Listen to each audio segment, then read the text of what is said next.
जय हिंद दोस्तों, स्वागत है आज के इस वीडियो में। आज का वीडियो हम लोग के लिए बहुत ही खास होने वाला है, क्योंकि इसमें हम लोग जो बेसिक है अकाउंट्स का, जो कि प्रॉफिट एंड लॉस निकालना और सारा लेजर को कैसे एंट्री करते हैं इसके बारे में है। अगर हम लोग लेजर को सही सही हेड अंडर में एंट्री करेंगे तो हमारा profit and loss account tally खुद ब खुद बना के देता है। तो सबसे पहले चलिए वीडियो को स्टार्ट करते हैं। आप यहाँ देख सकते हैं ये हमारा profit and loss trading and profit and loss account है। जैसे कि यहाँ पे आप देख सकते हैं ग्रॉस प्रॉफिट हमारा दिख रहा है, ठीक है। अब यह ग्रॉस प्रॉफिट आया कैसे, ये कहाँ से है, क्या बना दिए हैं, इसको समझने के लिए यहाँ देखिए इसका एक क्वेश्चन है हमारे पास। यहाँ आप देख सकते हैं, यहाँ देखिए क्वेश्चन हम बुक से लिए हुए हैं। अब इसका जब आप इसको ट्रायल बैलेंस दिया हुआ है, इसका जब एंट्री कीजिएगा तो एंट्री करने के बाद देख सकते हैं यहाँ पे आपको दिखा रहा है हमारा ग्रॉस प्रॉफिट 50,775, ठीक है। और अगर हम वापस टैली में जब जाते हैं तो देखिए 50,775 मेरा ग्रॉस प्रॉफिट है। इसके बाद हमारा नेट प्रॉफिट दिखा रहा है 38,925। तो यहाँ पे जब हम क्वेश्चन में आते हैं तो देखिए आंसर में हमारा दिया हुआ 38,925, मतलब कि 38,925। तो ये मेरा आंसर आखिर ये निकला कैसे और ये ट्रायल बैलेंस को कैसे एंट्री किया जाए टैली के अंदर कि हमारा ये आंसर मिल जाए। तो चलिए इसी के बारे में आज का वीडियो है। वीडियो को स्टार्ट करते हैं। सबसे पहले हम लोग टैली में आ जाते हैं, एस्केप करके गेटवे ऑफ टैली में जाते हैं और एक नया कंपनी को क्रिएट कर लेते हैं। F3 दबाना होता है, क्रिएट कंपनी में जाएंगे, ठीक है। यहाँ कंपनी का नाम दे देंगे, जैसे हमारा ये सब आप भर सकते हैं, झारखंड वगैरह, ये सब डालना कोई ज़रूरी नहीं है। फाइनेंशियल ईयर जो है 1 अप्रैल 2025 रहेगा। बुक बिगिन भी सेम रहेगा। ये पिछले वीडियो में हम कंपनी बनाने सिखा दिए हैं। देखिए जैसे ही कंपनी बनता है यहाँ पे इसका कंपनी फीचर सेट करने के लिए आ जाता है। तो मेंटेन अकाउंट्स हमारा यस रहेगा। उसका मेंटेन इन्वेंट्री जो होता है उसको हम लोग इसमें नो करना होगा और GST को भी हम लोग को नो करना होगा। इतना ही सेटिंग बस करना है ये फाइनेंशियल अकाउंटिंग का क्वेश्चन बनाने के लिए। अब हमको लेजर बनाना, तो लेजर बनाने के लिए आपको क्रिएट में जाना होगा। क्रिएट में आप माउस से भी जा सकते हैं या अप डाउन एरो जो होता है हमारे कीबोर्ड में उसका यूज करके भी आप क्रिएट में जा सकते हैं। उसके बाद यहाँ देखिए लेजर्स होता है, लेजर सेकंड ऑप्शन है, इसमें जाना है। और इसके बाद पहला लेजर जो हमारा क्वेश्चन में दिया हुआ आप देखिए यहाँ से आप देख सकते हैं कि परचेज है 60,000। तो इसको बनाना कैसे है, तो हम लोग यहाँ परचेज अकाउंट लिखेंगे। परचेज ये किसके अंडर जाता है, देखिए लिस्ट ऑफ ग्रुप आ जाता है इधर साइड में। लिस्ट ऑफ ग्रुप में से जो भी लेजर बनेगा आपका इसी में से किसी में जाएगा। तो इसका आपको परचेज का परचेज अकाउंट में जाता है। परचेज अकाउंट में डालने के बाद अब देखिए ये जो ओपनिंग बैलेंस है, ये जब क्वेश्चन में हम लोग जाके देखेंगे तो यहाँ पे देखिए 60,000 दिया हुआ है। तो इसी 60,000 को हम लोग को यहाँ ओपनिंग अमाउंट में डाल देना है। अब देखिए टैली में क्या होता है, डेबिट क्रेडिट अपने आप ले लेता है, ये डेबिट हो जाता है। परचेज जो है व्हाट्स कम्स इन, अगर गोल्डन रूल वाला मेरा अगर आप देखेंगे वीडियो तो उसमें हम बताए हैं कि परचेज जो हो रहा है वो मेरा परचेज क्या सामान का हो रहा है। सामान जो होता है वो एक तरह का पूंजी है। तो डेबिट व्हाट्स कम्स इन, तो खरीद रहे तो आ रहा है तो ये डेबिट होता है। लेकिन अगर आपको डेबिट क्रेडिट नहीं भी समझ में आता है तो आपको ये अंडर हेड जो है ये अगर सही सही याद रहेगा तो ये डेबिट क्रेडिट अपने आप ले लेता है। बस इसमें ये 3 एक्सेप्शन होता है, परचेज रिटर्न, सेल्स रिटर्न और ड्राइंग। तो वहाँ पे क्या हो जाता है, मामला उल्टा हो जाता है, डेबिट को क्रेडिट और क्रेडिट को डेबिट करना होता है। चलिए आगे क्वेश्चन में हम लोग देखेंगे रिटर्न वाला का भी एंट्री। यहाँ एक्सेप्ट कर लिए, इंटर मार के, तो पहला मेरा बन गया। अब दूसरा जो क्वेश्चन है हम यहाँ पे देखेंगे तो यहाँ दिया हुआ सेल्स रिटर्न, देखिए रिटर्न आ गया 1500 रुपया। तो अब यहाँ सेल्स रिटर्न हम लोग टाइप कर देंगे, सेल्स रिटर्न सेल्स अकाउंट में ही जाता है। देखिए SA लिखे यहाँ साइड में, ये पूरा सेल्स अकाउंट सेलेक्टेड हो गया। बस इंटर मार देना है या आप ढूंढ के भी कर सकते हैं। और यहाँ इसका अमाउंट जो दिया हुआ है यहाँ से हम लोग देख सकते हैं इसका अमाउंट है 1500 दिया है। तो आपको 1500 यहाँ पे डाल देना। 1500 डाल के अब देखिए क्रेडिट आता है, क्योंकि सेल होता है तब सामान जा रहा है। तो debit what's comes in, credit what's goes out. तो कंप्यूटर क्या समझ रहा है, टैली ये समझ रहा है कि सेल्स अकाउंट में डाले, इसका मतलब आप सेल कर रहे हैं, लेकिन इसका नाम है रिटर्न, मतलब कि वो सेल किया हुआ सामान वापस आ रहा है। तो जब आ रहा है तो वो डेबिट होना चाहिए, लेकिन क्रेडिट ले लिया। तो यहाँ पे आपको मैनुअली इसको डेबिट करना होगा, क्योंकि जो भी चीज़ हमारे कंपनी में वापस आता है वो डेबिट होता है।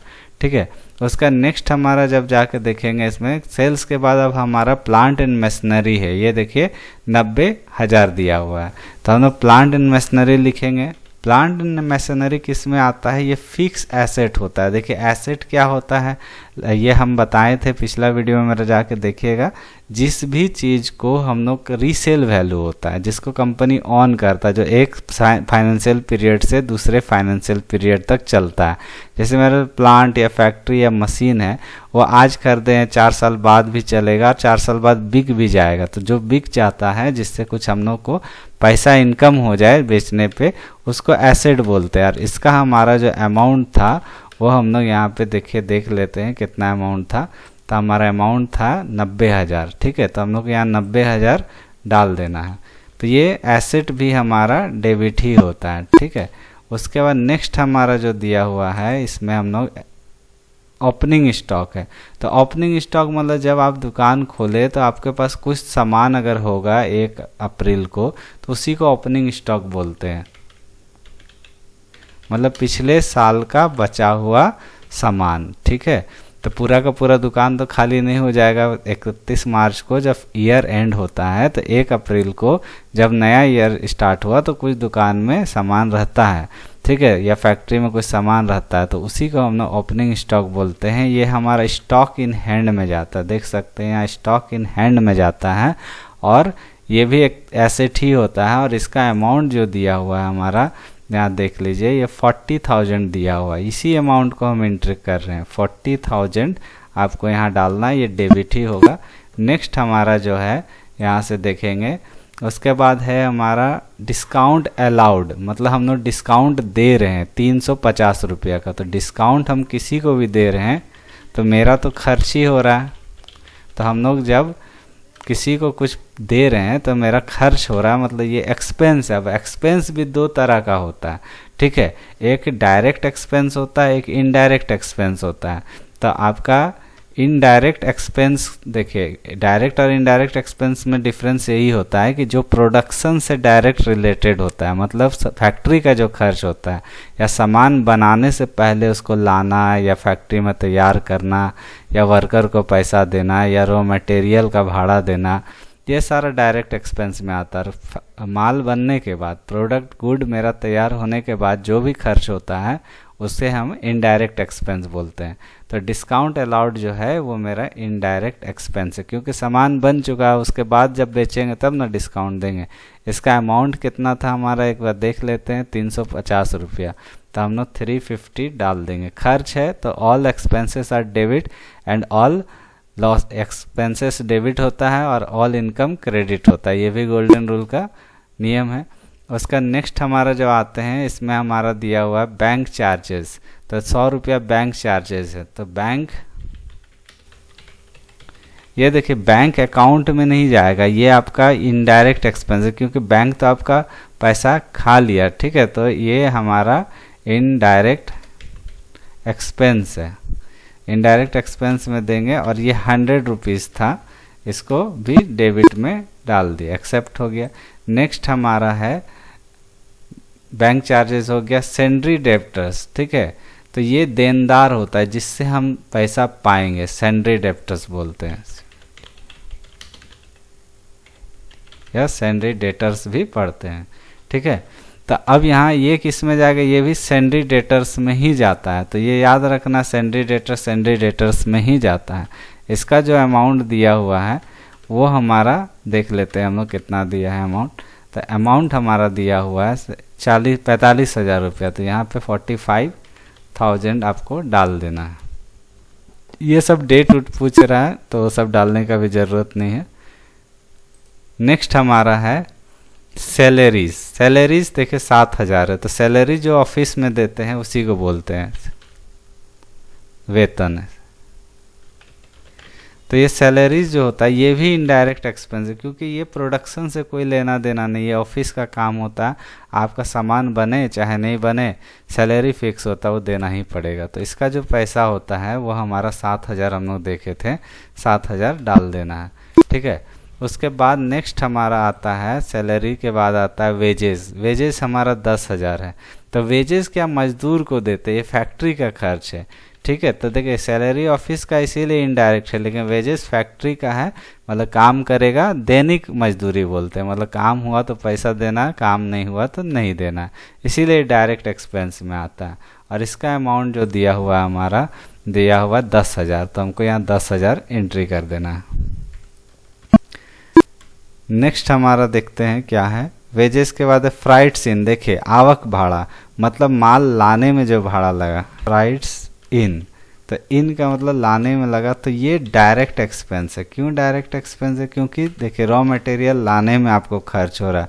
इसका अमाउंट कितना दिया हुआ है, हमारा अमाउंट दिया हुआ 1,000, तो यहाँ पे 1,000 लिख देना। खर्च है तो डेबिट ही होगा। और एक फ्राइट्स आउट भी है। आउट मतलब माल बनने के बाद, तैयार होने के बाद भाड़ा लगा, तो जब प्रोडक्शन होने के बाद जितना खर्चा होता है सब इनडायरेक्ट एक्सपेंस होता है। तो यहाँ पे हम लोग को इनडायरेक्ट एक्सपेंस में डालना है। और इसका कितना लगा था, यहाँ पे अमाउंट को आपको ठीक से देखना होगा, 1,200 रुपये लगा, तो यहाँ पे 1,200 आपको डाल देना है।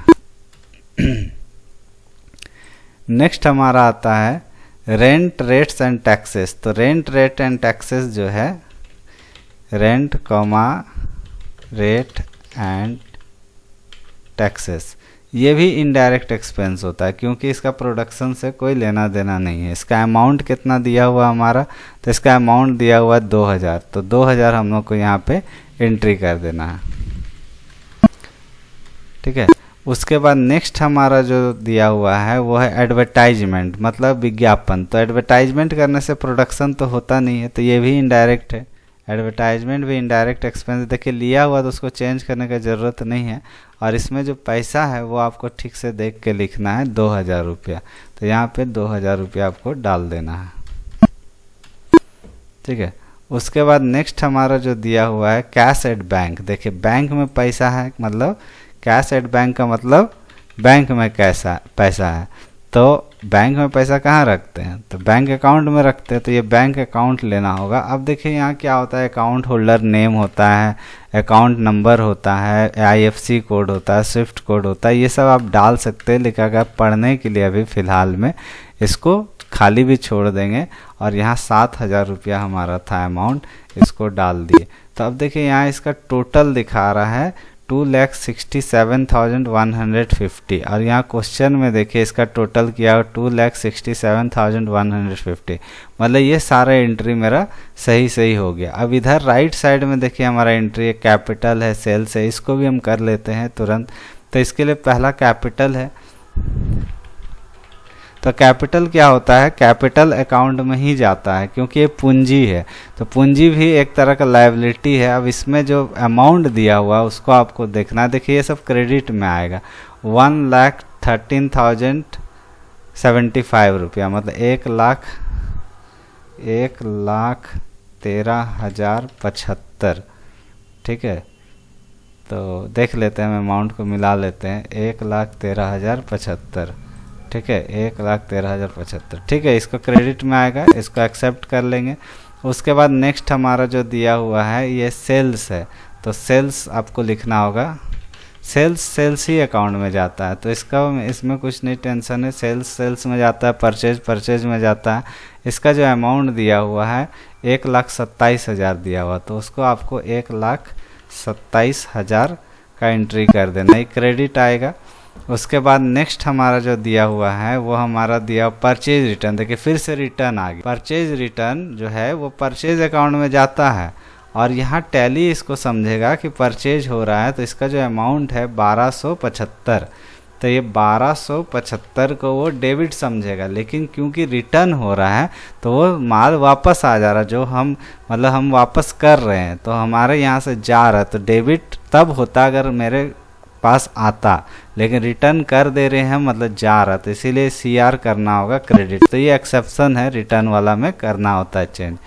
नेक्स्ट हमारा आ जाता है डिस्काउंट रिसीव। देखिए यहाँ पहले डिस्काउंट अलाउड था, तो हम दे रहे थे तो एक्सपेंस था, लेकिन अब डिस्काउंट मिल रहा 800 का, मतलब मेरे लिए इनकम है, तो डिस्काउंट रिसीव्ड, तो हमको मिला डिस्काउंट, तो हम ये मेरे लिए इनडायरेक्ट इनकम है। देखिए इनडायरेक्ट इनकम लेना है, इनडायरेक्ट इनकम लेना है। और इसका अमाउंट कितना था यहाँ देख लीजिए, ये था हमारा 1275 नहीं 800 रुपया था, ठीक है। तो 800 अमाउंट भी बहुत ध्यान से टैली में देना होता है, नहीं तो फिर आंसर नहीं मिलेगा। नेक्स्ट हमारा है सेंड्री क्रेडिटर्स। तो सेंड्री क्रेडिटर्स हम लोग को डालना है, तो सेंड्री क्रेडिटर्स में ही जाता है, ठीक है। जैसे सेंड्री डेप्टर्स में जाता है। अब यहाँ अमाउंट जो है नीचे में आपको देख के दे देना है 20,000, ठीक है। 20,000 यहाँ अमाउंट डाल दिए, ये क्रेडिट आएगा। इसका भी डेट उट का है, ये सब अभी नहीं जानना, आने वाले क्लासेस में इसके बारे में समझाएंगे। उसके बाद हमारा लास्ट जो बचा हुआ है बिल पेएबल। मतलब देखिए बिल पेएबल का मतलब क्या होता है कि हमको ये बिल देना है, दिए नहीं, दे देते तब तो खर्च था, अभी देना है, तो ये लायबिलिटी है। लेकिन कैसा है, करेंट लायबिलिटी है। करेंट लायबिलिटी का मतलब इसी फाइनेंशियल ईयर में देना है आपको, अगला 2 साल बाद नहीं बिल देना, अभी ही देना, इसी साल देना। इसीलिए इसका अमाउंट था 5,000 दे दिए। अब देखिए ये डेबिट और क्रेडिट हमारा मैच कर गया। मैच करने के बाद भी एक चीज़ आपको समझना है कि ये करने से आपका अभी हुआ नहीं काम। यहाँ देखिए नीचे दिया रहता है कि आपका क्लोजिंग स्टॉक है, ये जो लास्ट 31 तारीख को जो मेरा स्टॉक बंद, दुकान बंद की है, तो कुछ तो सामान बचेगा ना, तो ये 35,000 का मेरा माल बच गया, यही क्लोजिंग स्टॉक है। तो इसको कहाँ एंटर करते हैं, ये बड़ा इंपॉर्टेंट चीज़ है। तो क्लोजिंग स्टॉक को देखिए एंट्री करने के लिए आपको स्केप करके गेटवे ऑफ टैली में आना होगा, उसके अल्टर में जाना होगा। अल्टर में जाने के बाद फिर लेजर में जाएंगे, और ये ओपनिंग स्टॉक में ही एंट्री होता है। ओपनिंग स्टॉक में हम जाएंगे, देखिए यहाँ पे ओपनिंग स्टॉक का 40,000 है, और यहाँ क्लोजिंग बैलेंस दिखा रहा है, जिसमें हम लोग को 31/3/2025 का डेट डाल के, और यहाँ पे जो हमारा अमाउंट है 35,000 है, शायद देख लेते हैं।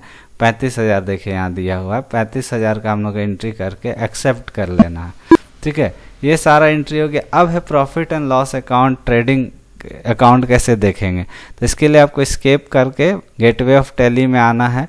ESC की जो होता है राइट साइड में कॉर्नर में, उसको दबा के आइएगा। यहाँ देखिए प्रॉफिट एंड लॉस अकाउंट दिखता है, उसमें चले जाइएगा, देखिए यहाँ दिख रहा है, जिसमें जाके इंटर मारिएगा। अब यहाँ पे भी आपको आंसर नहीं मिलेगा। इसके बाद आपको करना होगा पीरियड चेंज, मतलब Alt F2 दबाना। अब फ्रॉम होता पूरा साल भर का ये दिया हुआ ट्रायल बैलेंस, तो 1 अप्रैल से 31 मार्च 2025 है, तो 26 को हम लोग डेट देना होगा। तो ये हम लोग आ गया यहाँ से। अब यहाँ Alt F1 कीजिएगा तो ये एक्सपेंड हो जाएगा। अब आप यहाँ से देख सकते हैं मिला के कि देखिए यहाँ आंसर दिया हुआ ग्रॉस प्रॉफिट 50,775 है।